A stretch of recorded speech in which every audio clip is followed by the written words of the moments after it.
আসসালামু আলাইকুম রহমতুল্লাহি ওবরাকাতুহ। আলহামদুলিল্লাহি ওয়াহদা ওয়াসসালাতু ওয়াসসালামু আলা মান লা নাবিয়্যা বা'দা ওয়া আলা আলিহি ওয়া সাহবিহি ওয়া মাওয়ালা।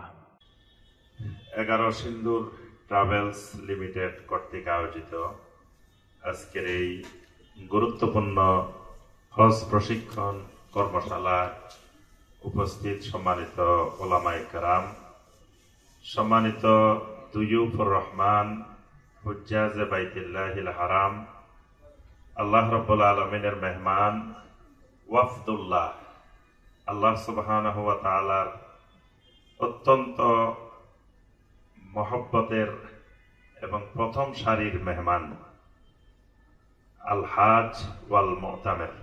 নবী সাল্লাল্লাহু আলাইহি ওয়াসাল্লাম বলছেন, হাজি এবং উমরাকারীগণ ওয়াফদুল্লাহ, এরা হলেন আল্লাহ রাব্বুল আলামিনের রাজকীয় মেহমান। সুবহানাল্লাহ, প্রথম সারির মেহমান। ওয়াফদুন মানে দুয়ুফেরও উপরে, দুয়ুফ মানে মেহমান, কিন্তু নবী সাল্লাল্লাহু আলাইহি ওয়াসাল্লাম বলছেন ওয়াফদুল্লাহ, এরা আল্লাহ রাব্বুল আলামিনের একেবারে প্রথম সারির সর্বোচ্চ স্তরের মেহমান।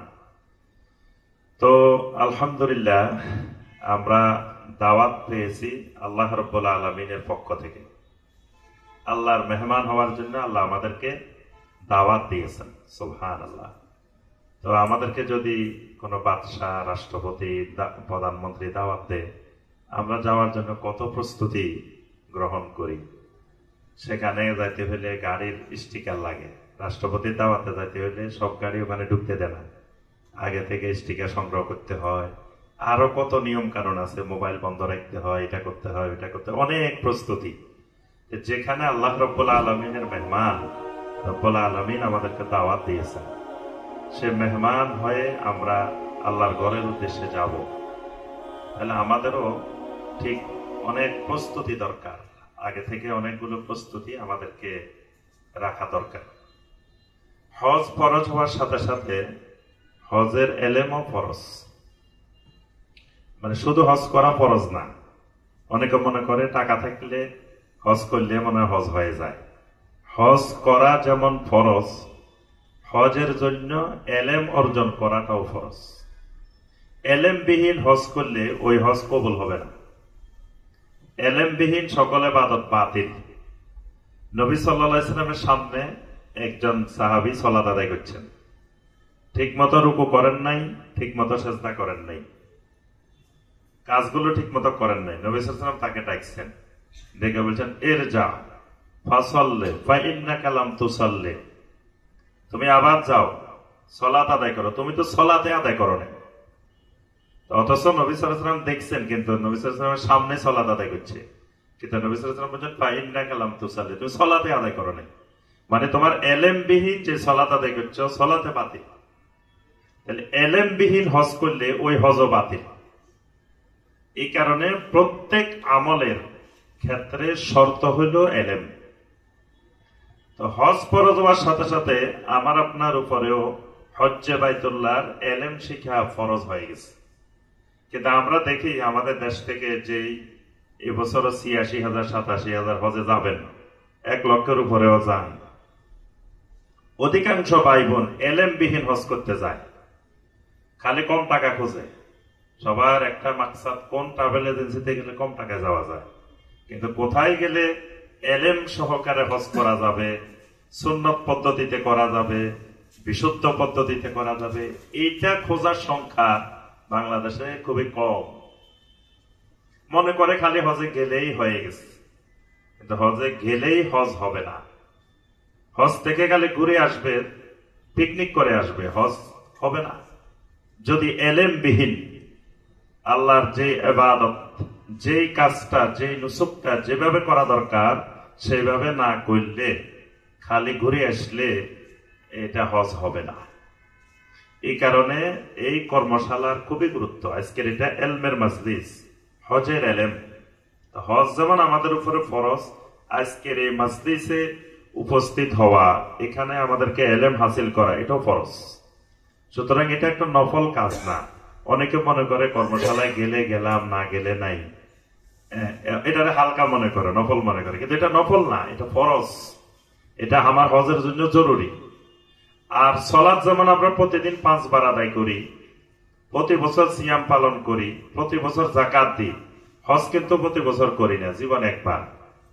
তাহলে এটার আপনি শুধু বইটা পড়ি হজ করতে পারবেন না, কারণ বইয়ের মধ্যে আপনি অনেক কিছু পড়ছেন, কিন্তু ওখানের জায়গাগুলো, স্থানগুলো, বাস্তবতা সেটা একটু ভিন্ন ধরনের। সুতরাং খালি বই মুখস্থ করিয়ে আপনার বিশুদ্ধ হজ হবে না, কারণ বইয়ের মধ্যে যেটা লেখা আছে এটা তো আপনি দেখেন নাই, এখানে আর যান নাই। আপনি ওখানে যে এটা মিলানো, কোন জায়গায় এটা কি করতে হবে, কোন জায়গায় কিভাবে করতে হবে, এই বিষয়গুলো জেনে শুনে বুঝে আমাকে আপনাকে হজ্জে বাইতুল্লাহর কাজগুলো করতে হবে। এই জন্য প্রথমত 3টা জিনিস মানসিকভাবে আমাদেরকে রেডি করে নিতে হবে। কয়টা জিনিস? একটু কথা বলি আমি। এলএম শিখতে হলে কথা বলতে হয়, চুপচাপ বসে থাকলে জানা জিনিসও আপনার মনে আসবে না। আপনাদেরকে, আমাদেরকে সবাইকে 3টা জিনিস প্রথমে সাথে নিয়ে যেতে হবে। এই এখন 10 তারিখের আগে কাজ হলো এই 3টা জিনিস রেডি করা। যে যত বেশি সংগ্রহ করতে পারে তত লাভ হবে, তত লাভ হবে। 1 নম্বর ইখলাস। 1 নম্বর কি? ইখলাস। 2 নম্বর তাকওয়া। 2 নম্বর তাকওয়া। 3 নম্বর সবর। 3 নম্বর সবর। কয়টা জিনিস বলছি মনে থাকবো? একেবারে পুরা হর্ষা সভা পর্যন্ত এই 3 জিনিস সাথে থাকবো, আপনার প্রত্যেকটা কাজ সুন্নত অনুযায়ী হবে। 3 জিনিসের 1 জিনিসে ঘাটতি হবে, আপনার আর হজ সুন্নত অনুযায়ী হবে না, বেদাতি তরিকায় হবে, শিরিকি তরিকায় হবে। আবু জাহেলেরা হজ করতো, আবু জাহেলেরা কাফেরেরা প্রতি বছর হজ করছে না? তাদের হজ কি কবুল হয়েছে? কি হয়েছে? হয় নাই। কেন হয় নাই? তারা তো আল্লাহর করে তাওয়াফ করছে, আরাফাতে গেছে, মিনায় গেছে, মুজদালিফায় গেছে, সবে তো করছে, তো হজ কবুল হইল না কেন? তাদের মধ্যে এই 3 জিনিসের অভাব ছিল, ঘাটতি ছিল। এই কারণে মনে রাখবেন, 1 নম্বর কথা, 3 জিনিস যত বেশি নিতে পারবেন তত আপনার হজ সুন্দর হবে। এমন একটা কাজ করতে যাচ্ছি আমি আপনি, যে কাজটা করলে আমি আপনি মায়ের পেট থেকে নিষ্পাপ হয়ে শিশু যেমন জন্মগ্রহণ করে, আমি আপনিও সেরকম নিষ্পাপ মাসুম হয়ে ফিরে আসবো। আল্লাহু আকবার। দুনিয়ার এমন কোন আমল, এই একটা আমল, নবী সাল্লাল্লাহু আলাইহি ওয়াসাল্লাম বলছেন, মান হাজ্জা লিল্লাহ ফালাম ইয়ারফুস ওয়ালাম ইয়াফসুক। যে ব্যক্তি আল্লাহর উদ্দেশ্যে, একমাত্র আল্লাহর উদ্দেশ্যে হজ করছে, কোন ধরনের অশ্লীল কাজ করে নাই, গুনার কাজ করে নাই, সেই এমন ভাবে রাজা কায়াউমিন ওয়ালাদাতহু উম্মুহু, এমন ভাবে সেই দেশে ফিরে আসে যেন তার মা তাকে আজকে প্রসব করেছেন। আল্লাহু আকবার।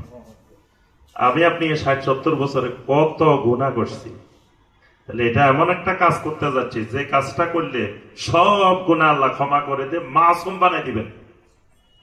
এটা কিন্তু ছোটখাটো কাজ না, বিশাল এক কাজ। যেই কাজটা করলে আল্লাহ পাক জান্নাত দিয়ে দিবেন, আমাকে আপনাকে জান্নাতি বানাই দিবেন। নবী সাল্লাল্লাহু আলাইহি ওয়াসাল্লাম বলেন, আল হাজ্জুল মাবরুর লাইসা লাহু জাযাউন ইল্লাল জান্নাহ। হজ্জে মাবরুরের জাযা একমাত্র জান্নাত। তাহলে আমি আপনি এখন জান্নাতি আছে কিনা কেউ জানি না, কিন্তু হজ্জে বাইতুল্লাহর কাজটা করলে আমি আপনি জান্নাতি মানুষ হয়ে দেশে ফিরব। তাহলে এই কাজটা কিন্তু কত গুরুত্বপূর্ণ, কত বরকতময়, কত মোবারকময়, এই উপলব্ধিটা আগে আমার আপনার ভিতরে ঢুকতে হবে। তাহলে প্রথম প্রস্তুতি, 1 নম্বর প্রস্তুতি কি বলছি? কয়টা জিনিস সাথে নিতে হবে? 3টা। কি কি? ইখলাস, তাকওয়া, সবর। ইখলাস, তাকওয়া, সবর। প্রতি ঘাটে ঘাটে, এই যে এয়ারপোর্টে যাবেন না, এখান থেকে আসা পর্যন্ত এই সব জায়গায় 3টা জিনিস খেয়াল রাখবেন। আমার ইখলাস ঠিক আছে কিনা, আমার তাকওয়া ঠিক আছে কিনা, সবর আছে কিনা। আপনি গেছেন হয়তো আপনার 10 ঘন্টা আগে, একটু আগে মঞ্জিল ভাই বলছেন 10 ঘন্টা আগে যাইতে হবে, যাই কাজ তার শেষ করে বসে রয়েছেন, এবার বলেন যে মঞ্জিল ভাই কেন তো আগে আমাদেরকে নিয়ে আসছে, আরো পরে আসলেও তো হইতো। আপনার সবর শেষ, সবর ধরতে পারে না। এই কাজটা পুরাটা সবরের কাজ। সব জায়গায় আপনার ধৈর্যের পরীক্ষা হবে। মিনার বাস আসবে বলছে মিনা যাওয়ার জন্য 12টায়, আপনি 12টায় বসে আছেন, বাস আসছে সকাল 7টায়, আর আপনি খালি বসে বসে মঞ্জিল বাইরে গালাগালি করতেছেন। হজ শেষ। এই হজ ওখানে শয়তান পথে রাস্তার মোড়ে মোড়ে বসে আছে, ওখানে হজে যাইবেন না। আর শয়তান কি চায় যে আপনি জান্নাতি হয়ে যান, আপনি মাসুম হয়ে যান? তো শয়তানের লস না, তাহলে সে কি নিরাপদে বসে দেখবে? আপনি আমি যেমন প্রস্তুতি নিতেছি, শয়তানও তার দলবল নিয়ে প্রস্তুতি নিতেছে সেখানে আমাকে আপনাকে হজটা বরবাদ করে দেওয়ার জন্য। এই জন্য 3টা জিনিস খেয়াল রাখতে হবে। 1 নম্বর ইখলাস। এই জন্য আল্লাহ পাক বলেছেন ওয়া আতিমুল হাজ্জা ওয়াল উমরাতা লিল্লাহ, ওয়া আতিমুল হাজ্জা ওয়াল উমরাতা লিল্লাহ। লিল্লাহ মানে লিল্লাহি ওয়াহদা, এটাই ইখলাস। আমার হজ, আমার উমরা এগুলা হবে লিল্লাহ, একমাত্র আল্লাহর জন্য, আল্লাহকে সন্তুষ্ট করার জন্য। তা আল্লাহকে সন্তুষ্ট করার জন্য হলে সেখানে যে আমার ভিডিও করার দরকার আছে, ছবি তোলার দরকার আছে, বাংলাদেশে সবাই দেখানো দরকার আছে, দেখো আমি তাওয়াফ করতেছি, আমি এই করতেছি। আল্লাহর অনেক বান্দাবান্দি এই গুনাহের কাজে ওখানে ব্যস্ত থাকে। এই কারণে ইখলাস ঠিক রাখতে হবে। সব কাজে আমার একমাত্র আল্লাহর সন্তুষ্টির উদ্দেশ্যে আমি হজ করব। এই ইখলাসে ঘাটতি হইলে বরবাদ, সব বরবাদ হয়ে যাবে। 2 নম্বর বলছে তাকওয়া। আল্লাহ পাক হজের আয়াতের মধ্যেই বলছেন আল হাজ্জু আশহুরুম মা'লুমাত ফামান ফারাদা ফীহিন্নাল হাজ্জা ফালা রাফাতা ওয়ালা ফুসুকা ওয়ালা জিদালা ফিল হজ। এরপরে আল্লাহ বলছেন ওয়া তাযাওয়াদু ফা ইন্না খায়রাজ যাদিত তাকওয়া ওয়াত্তাকুনি ইয়া উলিল আলবাব। তাযাওয়াদু, হজে আসার সময় তোমরা ফাতেহ সাথে করে নিয়ে আসো। ফাতেহটা কি? ফা ইন্না খায়রাজ যাদিত তাকওয়া। আল্লাহ পাক বলেন সবচাইতে শ্রেষ্ঠ ফাতেহ হচ্ছে তাকওয়া। তাকওয়া নিয়ে আসবা দেশের থেকে, তাকওয়া বিহীন হজে আসিও না। ওয়াত্তাকুনি ইয়া উলিল আলবাব। আল্লাহ পাক আবারও বলেন যে আল্লাহর বান্দারা, হে জ্ঞানীরা, তোমরা ওয়াত্তাকুনি, আমাকে ভয় করো, তাকওয়া নিয়ে আসো। মানে হজের ফাতেহ, উত্তম ফাতেহ, শ্রেষ্ঠ ফাতেহ তাকওয়া। তাকওয়া থাকতে হবে সব জায়গায়, আল্লাহর ভয় নিয়ে কাজ করতে হবে। আর একটা সবর। সবর যত বস্তা নিতে পারেন, সবর যত নিবেন তত লাভ। 3 বস্তাও নিতে পারেন, 4 বস্তাও নিতে পারেন, 5 বস্তাও নিতে পারেন, যত নিতে পারেন সবর। সবরের বস্তা বাড়াইবেন হজের মধ্যে, এটা সবরের কঠিন পরীক্ষা। আরাফার ময়দানে গতবার আমরা গেছি, দেখি যে টয়লেটের সামনে 40-50 জনের লাইন। আমি দেখি যে টয়লেটে গেলে আজকে আর খুতবাও যাবে, সালাতও যাবে, সে আসরক্ত হয়ে যাবে। তাহলে ওখানে কঠিন সবর, আপনাকে সবরের পরীক্ষা দিতে হবে। খাওয়া দাওয়ার ক্ষেত্রে সবর, চলাফেরার ক্ষেত্রে সবর, সব জায়গায় সবর। জুমার নামাজ পড়তে যাবেন, বাংলাদেশে যান 12টা-1টায়, ওখানে সকাল 8টায় যাই বসে থাকতে হবে। হারামে ঢুকতে হইলে সকাল 8টায় যাই, তা 8টা থেকে আপনি সেই 1টা পর্যন্ত, 12টা পর্যন্ত বসে দিচ্ছেন। এই যে বিশাল সবর, এইভাবে প্রতি ঘাটে ঘাটে শুধু সবর। আর সবর নিবেন, আপনার কোনো অসুবিধা হবে না হজের মধ্যে। সবর নাই, সব জায়গায় সমস্যা আপনার। আর বসে বসে কিছু মানুষ থাকে 3-4 জন 5 জন একত্রিত হয়ে দেশের গীবত করতে থাকে, কার কথা কি হয়েছে এগুলা গীবত করে। আর কেউ আছে খালি খাবারের সমালোচনা লই ব্যস্ত, কোন বেলা কি খাওয়াইছে। তো ওখানে আমাদের খাওয়া মূল মাকসাদ না, ওখানে আমরা যাচ্ছি আল্লাহর ইবাদতের জন্য। ইবাদত আমার মূল মাকসাদ। এই জন্য এই 3 জিনিস আমার সাথে থাকতে হবে, ইখলাস, তাকওয়া, সবর। এবার আসেন আমি আমার বিষয়ে আসি, সময় কম, এজন্য কথা কম বলতে হবে, একান্ত একেবারে প্রয়োজনীয় গুলো শুধু। প্রথমে আসি আমরা, এখান থেকে আমরা প্রথম কোথায় যাব? আপনারা কোথায় যাবেন প্রথম? কথা কয় না, জানেন না মনে হয়? হ্যাঁ, এয়ারপোর্টে। মানে কোন এয়ারপোর্টে? না, এখান থেকে যাইবেন ধরেন মদিনা। যে জায়গাটা যাবেন ওই জায়গার নাম বলেন, মানে যে মদিনা শরীফ যাবেন না মদিনা মুনাওয়ারা যাবেন না কোথায় যাবেন, আগে ওইটা বলেন। যে জানতে পারেন না এখনো? আচ্ছা, যেখানে যাবেন ওই শহরটার নাম হলো আল মাদিনা আল মুনাওয়ারা। এটা মদিনা শরীফ না, এটার নাম হলো কি? মদিনা মুনাওয়ারা। এটা আমাদের দেশের লোকেরা কয় মদিনা শরীফ যাইতেছে। ওই জায়গায় গেলে কোথাও দেখবেন না যে মদিনা শরীফ লেখা আছে। সব জায়গায় লেখা আছে কি? আল মাদিনা আল মুনাওয়ারা। তাহলে আমি প্রথম ঠিক করতে হবে ওই জায়গার নামটা তো ঠিক করে জানতে হবে আমাকে। কোথায় যাইতেছি? প্রথম আল মুনাওয়ারা, বা সংক্ষেপে মদিনা মুনাওয়ারা যাইতেছি। কোথায় যাইতেছি? মদিনা মুনাওয়ারা। এই মদিনা মুনাওয়ারায় কেন যাইতেছি? আমি হজ করবো মক্কায়, হজের সব কাজ মক্কা মুকাররমায়, মদিনা মুনাওয়ারা হজের কোনো কাজ নাই। তাহলে কেন যাইতেছি? প্রথম আসেন, এই মদিনা মুনাওয়ারার আর কি কি নাম আছে? মদিনা মুনাওয়ারার আগের নাম ছিল ইয়াসরিব। নবী সাল্লাল্লাহু আলাইহি ওয়াসাল্লাম হিজরত করার পরে এই শহরের নাম হয়েছে মদিনাতুর রাসূল সাল্লাল্লাহু আলাইহি ওয়াসাল্লাম। এটা রাসূলের শহর। এটার অনেকগুলো নাম আছে। একটা নাম আল মদিনা আল মুনাওয়ারা, একটা নাম দারুল হিজরা। এটার নাম দারুল হিজরা, এটা হিজরতের জায়গা। এটার নাম দারুল ঈমান। এটার নাম কি? দারুল ঈমান। নবী সাল্লাল্লাহু আলাইহি ওয়াসাল্লাম বলেছেন, ইন্নাল ঈমানা লা ইয়ারিজু ইলাল মাদিনা কামা তারিজুল হাইয়াতু ইলা জুহরিহা। যেমনি ভাবে সাপ গর্ত থেকে বের হয়ে ঘুরে গারে আবার তার গর্তে ফিরে আসে, ঈমান এখান থেকে সারা পৃথিবী ঘুরে আবার মদিনার ঈমান মদিনায় আশ্রয় নিবে। সুবহানাল্লাহ। তাহলে এটা দারুল ঈমান। এটার নাম তওবা। এটার নাম তওবা। নবী সাল্লাল্লাহু আলাইহি ওয়াসাল্লাম বলেন, হাযিহি তওবা। তওবা মানে পরিচ্ছন্ন নগরী। এজন্য দেখবেন মক্কা মুকাররমার চাইতে মদিনা পরিচ্ছন্ন। মদিনা রাস্তাঘাটে দুর্গন্ধ পাইবেন না, ময়লা আবর্জনা পাইবেন না। কঠিন ভাবে মদিনার গভর্নর মদিনাকে পরিচ্ছন্ন রাখার জন্য সর্বোচ্চ চেষ্টা করেন, কারণ আল্লাহ রসুলের ঘোষণা এটা কিয়ামত পর্যন্ত তওবা।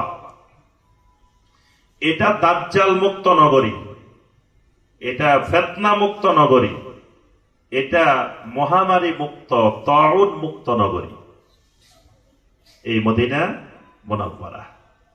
এটা হারাম। মক্কা যেরকম হারামের হুদুদ আছে, সীমানা আছে, মদিনা মুনাওয়ারারও কি আছে? একটা হারামের সীমানা আছে, এখানেও হারাম। তো এই নগরীতে যখন নবী সাল্লাল্লাহু আলাইহি ওয়াসাল্লাম হিজরত করে গেলেন, তখন সাহাবায়ে কেরামের সবাই জ্বর, খালি সবাই জ্বরে আক্রান্ত। এই জায়গাটার নামে ছিল আরদুল ওয়াবা, মানে এটা মহামারীর নগরী। এই জায়গায় আসলে খালি অসুখ হয়, অসুখের নগরী। আমরা ছোটবেলায় আমাদের আব্বা আম্মারা পাহাড়ি এলাকায় যাইতে দিত না, খাগড়াছড়ি রাঙ্গামাটি যাইতে দিত না। কয় এলাকায় গেলে মশা কামড়াইব, ম্যালেরিয়া হইব, বিভিন্ন ধরনের জ্বর হইব। মানে ওই খাগড়াছড়ি, বান্দরবন, রাঙ্গামাটি এগুলোর মানুষ মনে করতো কিসের? জ্বরের এলাকা, মহামারীর বিপদের এলাকা। এখানে সহজে সবাই যাইত না। ওই সময় আরবের লোকেরা ইয়াসরিব কেউ যাইত না। এটা আরদুল ওয়াবা, মহামারীর নগরী, জ্বরের নগরী। কিন্তু আল্লাহ রাব্বুল আলামিন এই জায়গাটাকে দারুল হিজরা বানাইলেন, দারুল ঈমান বানাইলেন, বালাদুর রাসূল সাল্লাল্লাহু আলাইহি ওয়াসাল্লাম বানাইলেন। এখন যখন নবী সাল্লাল্লাহু আলাইহি ওয়াসাল্লাম গেলেন সাহাবীদের জ্বর, তখন আবু বকর রাদিয়াল্লাহু তাআলা আনহু, এটা সহিহ বুখারীতে আসছে হাদিস, লম্বা হাদিস। আবু বকর রাদিয়াল্লাহু তাআলা বসে বসে একটা কবিতা বলতেছিলেন, কুল্লু মরিইন মুসাব্বাহুন ফি আহলিহি ওয়াল মাউতু আদনা মিন শিরাকিন আলিহি। আবু বকর রাদিয়াল্লাহু তাআলা জ্বরের মধ্যে এই কবিতা বলতেছেন যে সকালবেলায় উঠি আমরা পরিবার পরিজনের বলি যে সবাহুল খায়ের, সকালবেলার কল্যাণ, অথচ ওয়াল মাউতু আদনা মিন শিরাকিন আলিহি, অথচ মৃত্যু তো জুতার ফিতার চাইতেও নিকটবর্তী। মানে আমাদের এমন জ্বর মনে হচ্ছে আমরা মরিয়ে যাবো। বিষয় হলো এরকম। বেলাল রাদিয়াল্লাহু তাআলা উঠে বলতেছিলেন, আলা লাইতা শিরি হাল আবিতান্না লাইলাতান বিওয়াদিন ওয়া হাওলি ইযকিরুন ওয়া জালিলু। বেলাল বলতেছেন, আরে যদি এমন একটা রাত অতিবাহিত করতে পারতাম এমন এক উপত্যকায় যেখানে চতুর্পাশে ইজখির গাছ আছে, জালিল গাছ আছে। আল্লাহ রাসূল সাল্লাল্লাহু আলাইহি ওয়াসাল্লাম সাহাবায়ে কেরামের এই কথাগুলো শুনে মদিনার জন্য দোয়া করছেন। আল্লাহুম্মা হাব্বিব ইলাইনাল মাদিনা কা হুব্বিনা মাক্কাতা আও আশাদ্দা। আয় আল্লাহ, মদিনাকে আমাদের কাছে এমন মহব্বতের বানায় দাও, এমন প্রিয় বানায় দাও, কাহুব্বিনা মক্কা, যেমন ভাবে মক্কাকে ভালোবাসি, মক্কার ভালোবাসার মতো মদিনাকেও আমাদের ভালোবাসার পাত্র বানিয়ে দাও। আও আসাদ্দা, বরং মক্কার চাইতেও মদিনার মহব্বত আমাদের মধ্যে আরো বাড়াই দাও। সুবহানাল্লাহ। মক্কা মুকাররমার মহব্বতের চাইতেও মদিনার মহব্বত আমাদের মধ্যে বাড়াই দাও। আল্লাহুম্মা বারিক লানা ফি সাইনা ওয়া ফি মুদ্দিনা, আয় আল্লাহ মদিনার সয়ের মধ্যে মুদের মধ্যে বরকত দিয়ে দাও। মদিনার স আর মুদ মানে ওই যে মাফের যে জিনিসগুলা, এগুলার মধ্যে আল্লাহ তুমি বরকত দিয়ে দাও। ওয়া সাহহিহা লানা, আয় আল্লাহ এই জনপদের সব মানুষগুলাকে তুমি সুস্থ বানিয়ে দাও।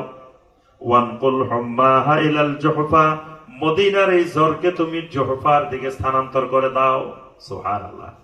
তাহলে এমন এক নগরীতে যাইতেছেন যে নগরীর ভালোবাসা আমাদের কাছে কত প্রিয়, মক্কা মুকাররমার চাইতেও বেশি মহব্বতের এই মদিনা মুনাওয়ারা। সুবহানাল্লাহ।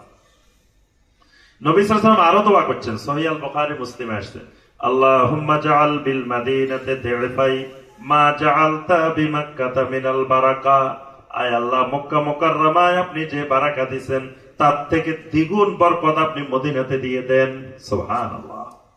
তাহলে এমন এক নগরীতে যাইতেছি যেটা বরকতের নগরী, মোবারক নগরী, সেই মদিনা মুনাওয়ারায় যাইতেছি। এবার আসেন মদিনা মুনাওয়ারায় যাব কোন নিয়তে?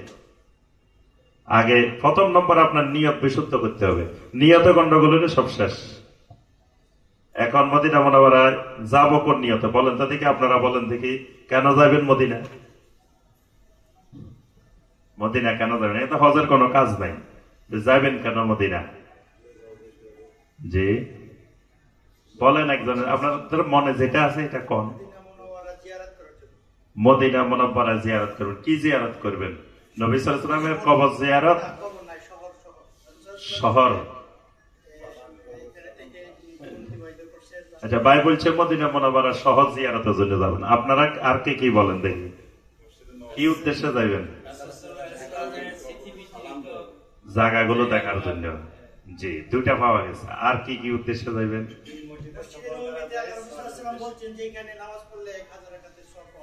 জি জি আলহামদুলিল্লাহ। এই দেশের অধিকাংশ হাজী সাহেবেরা এই জায়গায় সহি নিয়তে যায় না, নিয়তে গন্ডগোল। মদিনা মুনাওয়ারা যাওয়ার সময় তাদের নিয়ত থাকে নবী সাল্লাল্লাহু আলাইহি ওয়াসাল্লামের কবর জিয়ারত করতে যায়। নবী সাল্লাল্লাহু আলাইহি ওয়াসাল্লামের কবর জিয়ারত করা বরকতময় কাজ, সওয়াবের কাজ, ভালো কাজ, উত্তম আমল। কিন্তু পৃথিবীর কোন কবরস্থান বা কোন কবর জিয়ারতের উদ্দেশ্যে সফর করা জায়েজ নেই। সফর জায়েজ নেই। সফর এক জিনিস, সফর হবে একমাত্র নীল ইবাদা, সফর হবে একমাত্র ইবাদতের জন্য। ইবাদত ছাড়া অন্য কোন কাজে সফর করা যায় না। মূলত মসজিদে মদিনা মুনাওয়ারার সফরটা হবে মসজিদে নববীর জিয়ারতের উদ্দেশ্যে। কিসের উদ্দেশ্যে? মসজিদে নববীর জিয়ারতের উদ্দেশ্যে।